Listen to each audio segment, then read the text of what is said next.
जय भीम, नमो बुद्धाय.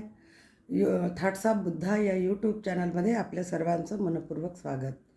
आज आपण थेर गाथा याविषयी माहिती पाहणार आहोत. भारतीय तत्त्वज्ञानामध्ये पाली साहित्याला अतिशय महत्त्वाचं स्थान आहे. पाली साहित्यामध्ये थेरगाथा या ग्रंथाचा अंतर्भाव करण्यात आलेला आहे. त्रिपिटकाचे एकूण 3 भाग आहेत: सुत्तपिटक, विनयपिटक आणि अभिधम्मपिटक. आणि सुत्तपिटकामध्ये दिग्घनिकाय, मध्यम निकाय, संयुक्त निकाय, अंगुत्तर निकाय आणि खुद्दक निकाय हे 5 भाग आहेत. आणि खुद्दक निकायामध्ये एकूण 15 ग्रंथाचा समावेश करण्यात आलेला आहे. त्यातील 8व्या क्रमांकावर थेरगाथा हा ग्रंथ आहे. आणि या थेरगाथेमध्ये एकूण 264 स्थविरांच्या गाथा असून त्या 1283 गाथा आहेत. म्हणजे 1283 उदानाचा हा संग्रह आहे आणि 21 निपातामध्ये हा संग्रह विभक्त केलेला आहे.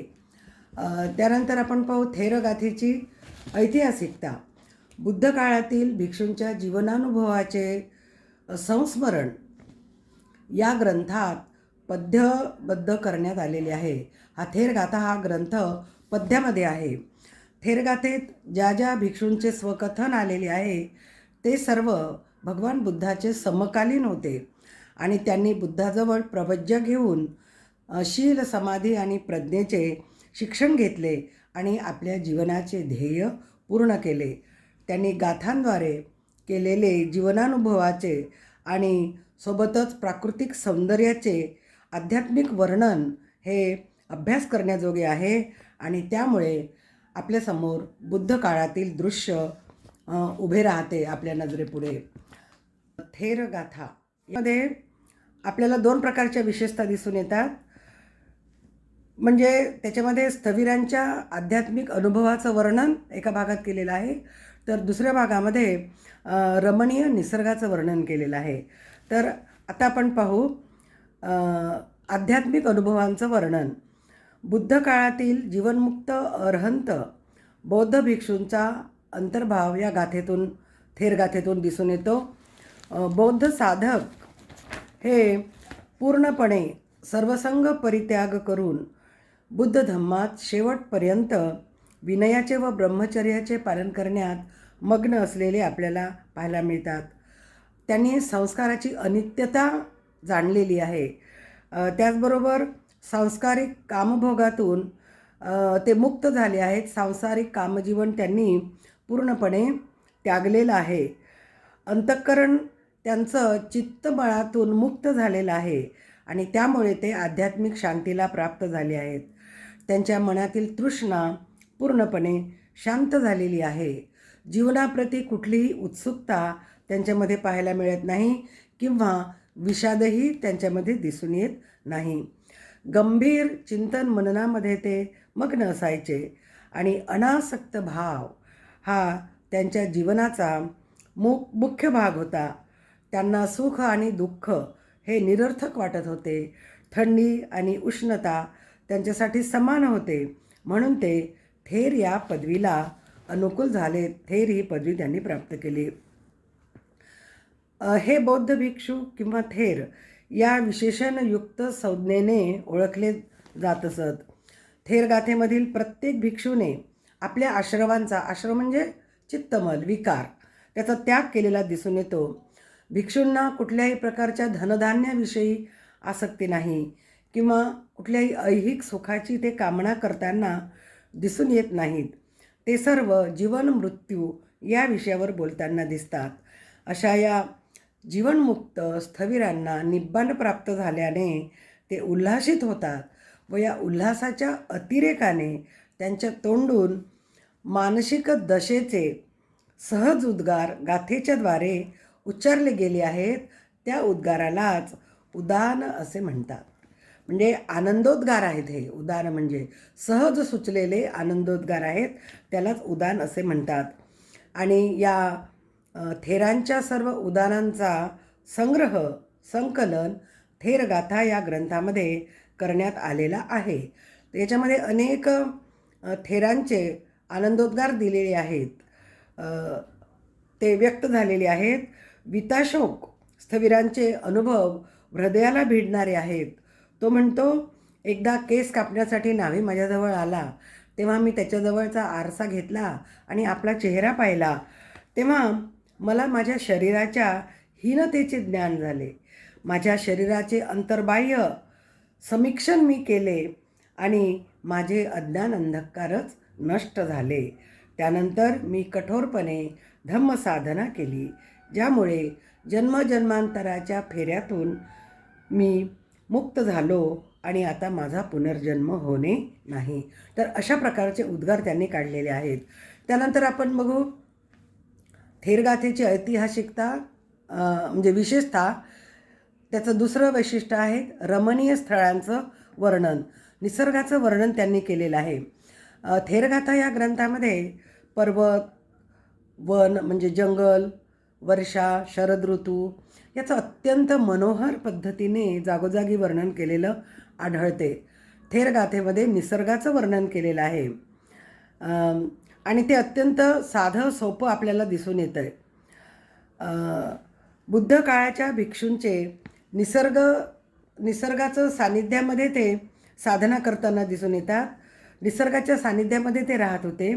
उंच पर्वत, त्याचबरोबर गूढ गुहा, फळाफुलांनी भरलेली झाडे, वेली, कलरव करणारी चमचमणारी नदी, नदीचे किनारे, महावने, चांदण्या रात्री, त्याचबरोबर स्वच्छंद विचरण करणारे पशुपक्षी, श्वापद, धानांच्या शेती, साकारलेल्या किंवा न साकारलेल्या झोपडीत ध्यानमग्न भिक्षूंनी केलेले पाऊस पाणी, हिवाळ्याची थंडी, उन्हाळ्याची गरमी या नैसर्गिक फेरबदलाचं निरीक्षण त्यांनी केलेलं दिसते.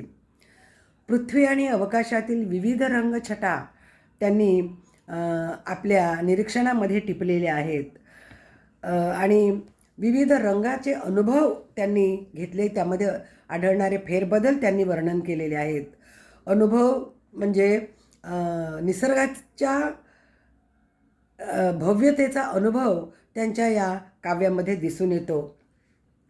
मेघगर्जना, पिसारा फुलवलेला मोर किंवा हिरवळ या नैसर्गिक बदलांच्या वेळी त्यांच्या चित्तावर कशा प्रकारची प्रतिक्रिया उमटत होती याचे विविध रंगी विवेचन थेरगाथा या ग्रंथामध्ये जागोजागी आपल्याला पाहायला मिळते.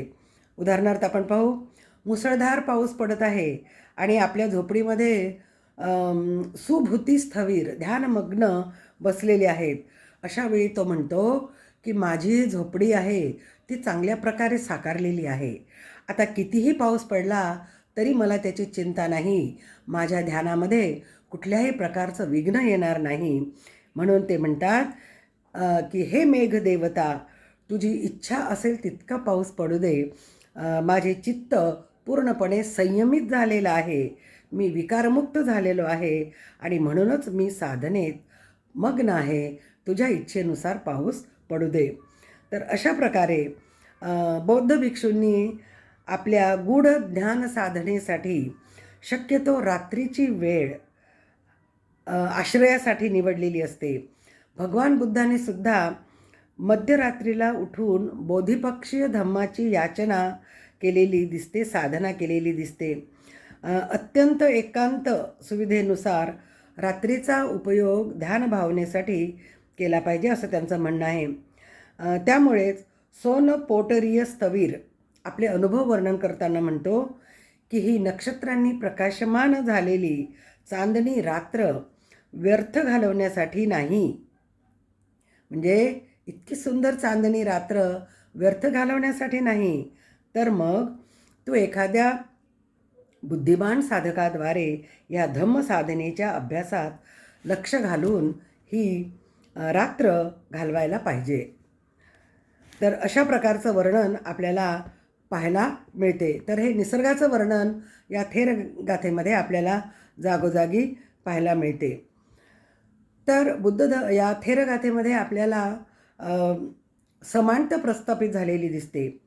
बुद्ध विचारांनी प्रेरित होऊन जो कोणी या धम्मशासनात येतो तो आपलं पूर्वजीवन आणि वर्ण किंवा जातीय आढ्यता ही पूर्णपणे विसरून जातो आणि धम्मामधील समानता तो स्वीकारतो. याचे उदाहरण इथे आलेले आहेत उदाहरणामध्ये.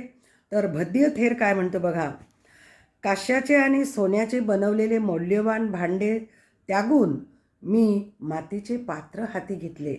त्यामुळे हा माझा दुसरा अभिषेक आहे.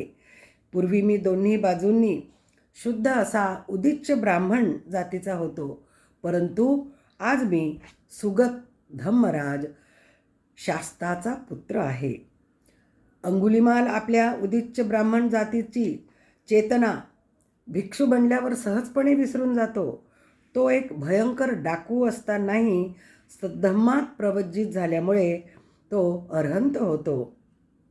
भंगी जातीतून आलेला आणि राजगृहातील सडका झाडणारा हा सुनीत तो सुद्धा आपले इथे उदान व्यक्त करतो आहे.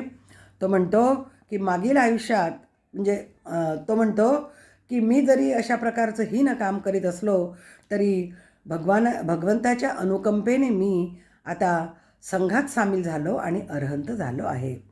त्याचबरोबर मागील आयुष्यात शाक्य राजपुत्रांचे केस कापणारा न्हावी जातीतील उपाली तो बुद्धाकडे प्रवज्जित झाल्यावर सारे शाक्य राजपुत्र त्यांना वाकून अभिवादन करीत.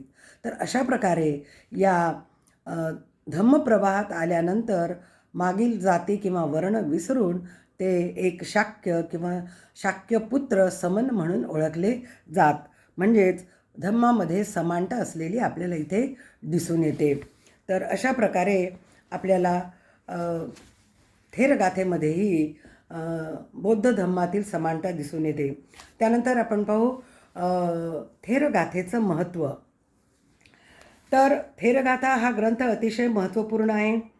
थेरगाथेमध्ये आध्यात्मिक जगताचे दर्शन आपल्याला दिसते. त्याचबरोबर निसर्गाचे सूक्ष्म रीतीने वर्णन केलेलं आहे. यामध्ये कुठल्याही प्रकारची निराशा दिसून येत नाही.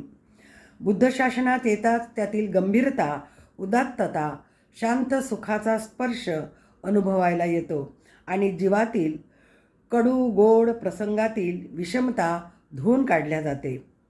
स्त्रियांप्रती भिक्खूंची विरक्त भावना आपल्याला थेरगाथेत जागोजागी दिसून येते. स्त्रियांना महत्त्व दिलेलं आहे खूप आणि त्यांच्याविषयी विरक्त भावना या सगळ्या थेरांच्या मनामध्ये दिसून येते. थेरगाथेच्या अभ्यासाने बुद्धाप्रती आत्मीयता वाढून शील समाधी प्रज्ञेचे आकलन होण्यास मदत होते. माणसाच्या जन्मापेक्षा कर्माला इथे अधिक महत्त्व दिलेले आहे.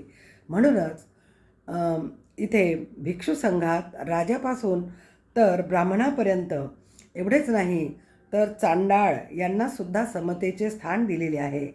सर्वांना शाक्यपुत्रीय श्रमण हा एकमेव दर्जा प्राप्त झालेला आहे.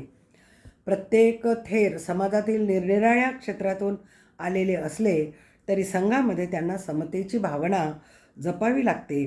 म्हणूनच ते आनंदाने आपले विचार प्रकट करताना दिसतात, आपले अनुभव व्यक्त करताना दिसतात.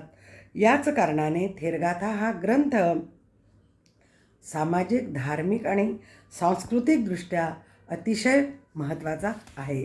जय भीम.